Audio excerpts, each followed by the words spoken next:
আমার প্রিয় ছাত্রছাত্রীরা, first year electrician practical exam NSQF, তোমাদের প্র্যাকটিক্যাল পরীক্ষায় 250 নম্বর থাকে। সময় হচ্ছে 8 ঘন্টা। 3টি কোশ্চেন থাকে। প্রতিটি কোশ্চেনের মান পাশে লেখা থাকে। আর অ্যাটেম্প অল দ্য কোশ্চেনস, সমস্ত কোশ্চেনগুলি অ্যাটেম্প করতে হয়। এবছর অর্থাৎ 2026-এর জন্য খুব ইম্পর্ট্যান্ট প্র্যাকটিক্যাল পরীক্ষার যে কোশ্চেন, সেগুলো আমি তোমাদের দিলাম। ধরো question number 1, make a straight Britannia joint of bare conductor. এই প্র্যাকটিক্যালটা এসছে। তো তোমরা কি করবে? প্র্যাকটিক্যাল তো করে দেখাবে, কিন্তু তোমাদের খাতাতে যেটা লিখতে হবে পরীক্ষার সময়,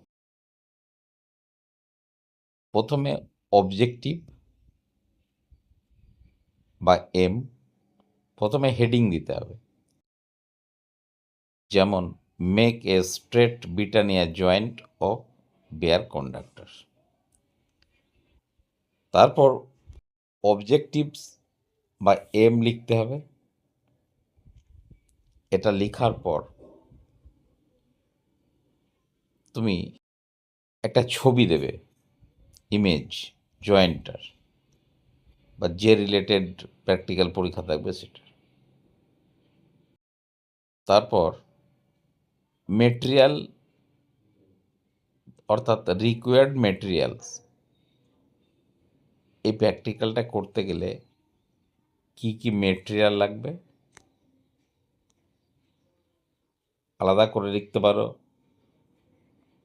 রিকোয়ার্ড ইনস্ট্রুমেন্ট, কি কি ইনস্ট্রুমেন্ট লাগবে, এগুলোর সব কিন্তু স্পেসিফিকেশন দিতে হবে। তারপর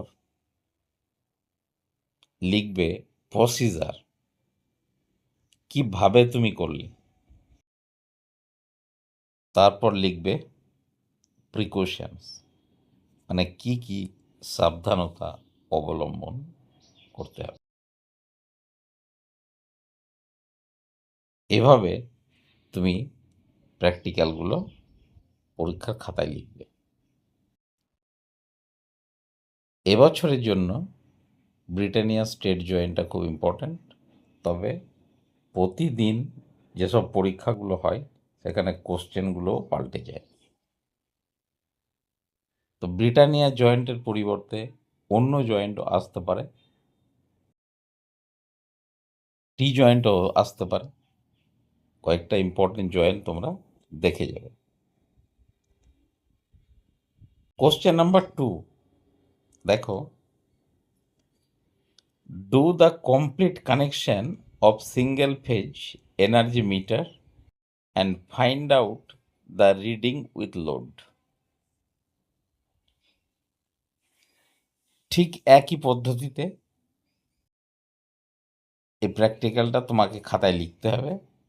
প্রথমে তুমি লিখবে বড় বড় করে হেডিংটা, কোশ্চেন নাম্বার তো দেবেই। তারপর এম অথবা অবজেক্টিভ, মানে উদ্দেশ্যটা কি। তারপর রিকোয়ার্ড মেটেরিয়াল, এই পরীক্ষাটি করতে গেলে কি কি মেটেরিয়ালের প্রয়োজন হবে, and required tools or instrument, এগুলো লিখতে হবে উইথ স্পেসিফিকেশান এবং নাম্বার, কটা লাগছে সেটা। এগুলো না লিখলে তুমি ফুল নাম্বার পাবে না। তারপরে ছবিটা তো আঁকবেই। প্রসিজার, দ্যাট ইজ প্রসিডিওর, পদ্ধতি, কোন পদ্ধতিতে তুমি পরীক্ষাটি করবে সেটা অবশ্যই লিখবে। এবং লাস্টলি মানে সর্বশেষ তোমাকে সাবধানতা কি অবলম্বন করবে, প্রিকশনস, সেটা লিখতে হবে। যেমন ধরো প্রত্যেকটা সাবধানতায় কমন হবে যে কানেকশান শুড বি টাইট, কানেকশানটা সবসময় টাইট থাকতে হবে, এটা একটা কমন। আর কি ইনস্ট্রুমেন্ট ব্যবহার করছো, কোনটা ভার্টিক্যালি রাখবে, কোনটা রিডিংটা কিভাবে নিতে হবে, একদম ভার্টিক্যাল রিডিং নিতে হবে, আইটা যেন রিডিংয়ের উপর ভার্টিক্যালি পড়ে, নাহলে এরর আসবে। এই যে পয়েন্টগুলো তোমাকে লিখতে হবে, তাহলেই তুমি সঠিক নাম্বারটি পেয়ে যাবে। এখন প্রথমে বলেছিলাম তোমাদের যে বিভিন্ন দিনে বিভিন্ন পরীক্ষা হয়, বিভিন্ন কলেজে তাদের বিভিন্ন সেট আছে, তাই কোশ্চেনও চেঞ্জ হয়ে যায়। এখানে এনার্জি মিটার এসেছে, ধরো 6 তারিখের এক্সামে, 7 তারিখের এক্সামে এনার্জি মিটারের পরিবর্তে থাকলো power measurement, 3 phase power measurement by 2 watt meter method, এভাবেও আসতে পারে।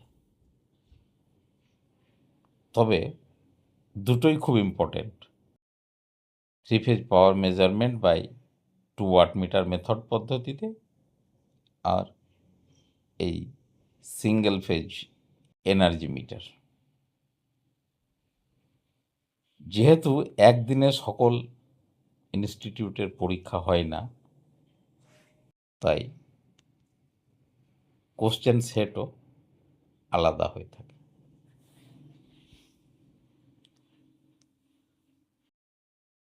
এবার দেখো কোশ্চেন নাম্বার 3, আমি এখানে দিয়েছি make a staircase wiring by PVC casing capping.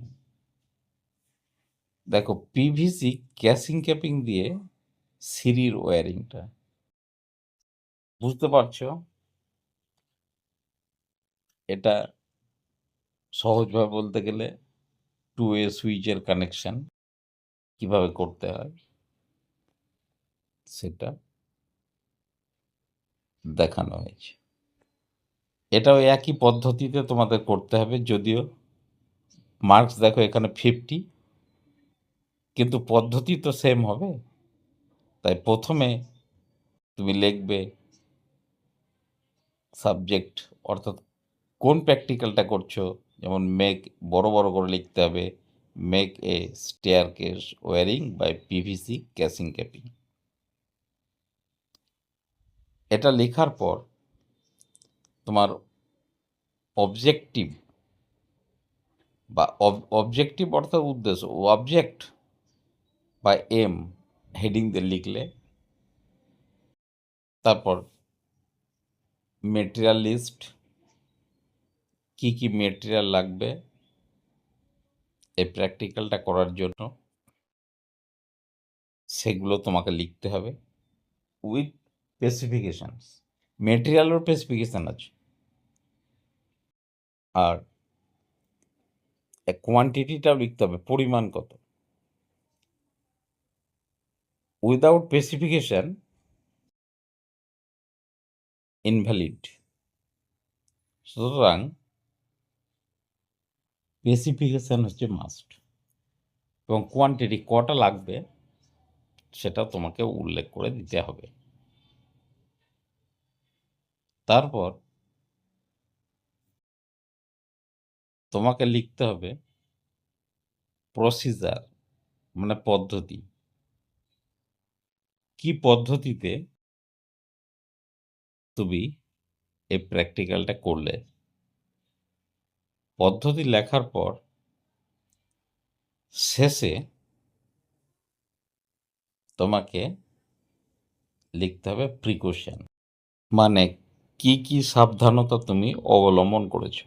ওই বাঁধা গদের 2-3টে যেগুলো আছে আমাদের, কানেকশান টাইট হবে, কোনো ইনস্ট্রুমেন্ট ভার্টিক্যাল রাখা যাবে না, এই সবগুলো লিখে দিলেই যথেষ্ট। আমি তোমাদের বলেছি যেহেতু পরীক্ষা বিভিন্ন দিনে হয় তাই কোশ্চেনের প্যাটার্নও বিভিন্ন হয়, তাই ডিজিটি থেকে প্রত্যেকটা কলেজে যে মেটেরিয়াল এবং ইনস্ট্রুমেন্টগুলো রেডি করে রাখার জন্য চিঠি দেওয়া হয়েছে, সেটা দেখে আমার মনে হয়েছে যে আরও কয়েকটি প্র্যাকটিক্যাল খুব ইম্পর্ট্যান্ট, যেমন সোল্ডারিং। কারণ সোল্ডারিংয়ের তোমার যে তাতাল সেটা রেডি রাখতে বলেছে, তা ওটা রিকোয়ার মেটেরিয়ালের মধ্যে আছে, এগুলো কলেজকে রেডি করে রাখতে বলেছে। সুতরাং সোল্ডারিং সম্পর্কে একটা কোশ্চেন তোমাদের কাছে খুব ইম্পর্টেন্ট, ওটা তোমরা রেডি করে রাখবে যে প্র্যাকটিক্যাল করিয়ে রেখেছি আমরা সেটাতে। আর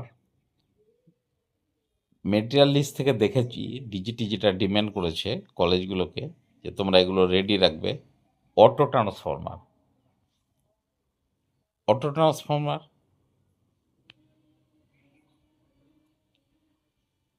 এখান থেকে আমরা বুঝতে পেরেছি আমি যে ট্রান্সফরমারের ওপেন সার্কিট টেস্ট অথবা শর্ট সার্কিট টেস্টের কোনো একটা পরীক্ষার যে প্র্যাকটিক্যাল সেটা দিতে পারে। কোশ্চেন তো প্রতিদিন এক হবে না, পরিবর্তন হবে, সেই জন্য এগুলো তোমাদেরকে বলা খুব প্রয়োজন। আবার স্টেয়ারকেসের যে ওয়্যারিংটা বললাম, এটা ধরো তোমার 6 তারিখের ডেটে পরীক্ষায় আসলো, তাহলে 7 তারিখ 8 তারিখের যে ডেটগুলো আছে পরবর্তী যে ডেট, সেই ডেটে তোমার গোডাউন কিংবা হোস্টেলের যে ওয়্যারিং সেটা আসতে পারে, অথবা একটা ল্যাম্পকে কিভাবে ডিফারেন্ট প্লেসেস থেকে কন্ট্রোল করা যায় সেটাও খুব ইম্পর্ট্যান্ট এ সালের পরীক্ষার জন্য। এই প্র্যাকটিক্যালগুলো করা থাকলে তোমার আর কোনো সমস্যা হবে না। আশা করি ভিডিওটি তোমাদের উপকারে আসবে। ভিডিওটি ভালো লাগলে লাইক, শেয়ার এবং সাবস্ক্রাইব করতে ভুলো না। ধন্যবাদ।